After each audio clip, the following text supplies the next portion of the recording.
Nous sommes tous pour la lutte contre la corruption, m'a dit une Algérienne qui rêve de voir son Algérie souveraine. Mais tout en sachant qu'il n'est pas facile pour son peuple chéri de reprendre les rênes du pouvoir, usé par les chiens et abusé par les chiennes. Et elle m'a cité quelqu'un qui réfléchit à l'ancienne en disant qu'il n'y a pas de peuple salaud, mais des salauds parmi le peuple.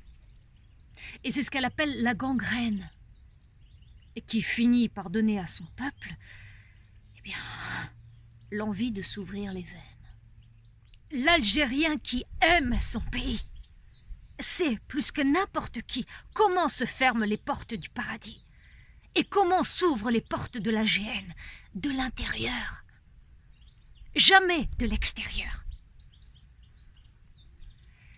Et mon Algérienne soupire en soulignant qu'en matière de corruption, il faut toujours renvoyer dos à dos les corrupteurs et les corrompus.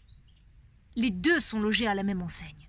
Et c'est la rencontre des deux qui font que le peuple saigne.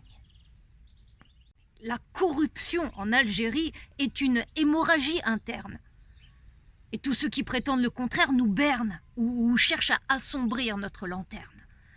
Et c'est à se demander, rajoute-t-elle, si la corruption est une affaire de nature ou de culture. Humaine, avant d'être algérienne. Mais ça n'enlève rien à notre prédilection pour la propreté et à notre détestation des ordures.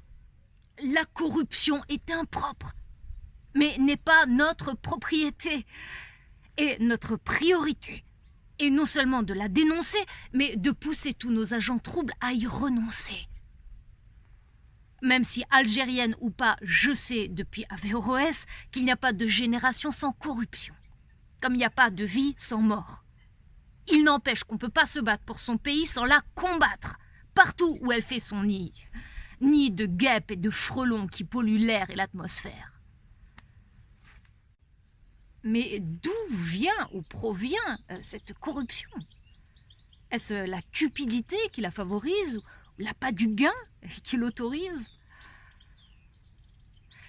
Pour mon interlocutrice, la corruption vient toujours d'en haut, de l'administrateur plutôt que de ses administrés, des maîtres, plutôt que des serviteurs. Et la loi, me dit-elle, est conçue par le pouvoir pour servir le pouvoir, pour asservir son peuple ou s'en servir. En Algérie, il y a un écart entre le juridique et le politique à la base, pour qu'il y ait une constitution pour les grands et une destitution pour les petits. Et il y a une raison de fond à cette corruption qui corrompt le sommet et la base, c'est que celui qui détient le pouvoir ne le détient que parce qu'il croit qu'il n'a aucun compte à rendre. Donc c'est une vision typiquement politique et non juridique du pouvoir. C'est pour cette raison qu'on ne grandit pas en Algérie, parce qu'on nous ôte toute occasion de grandir.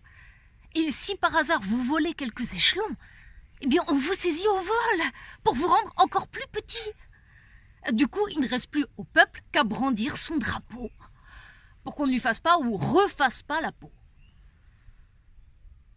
Mais l'Algérie, elle aura tout vu, tout vécu, du colonialisme au somnambulisme en passant par le terrorisme.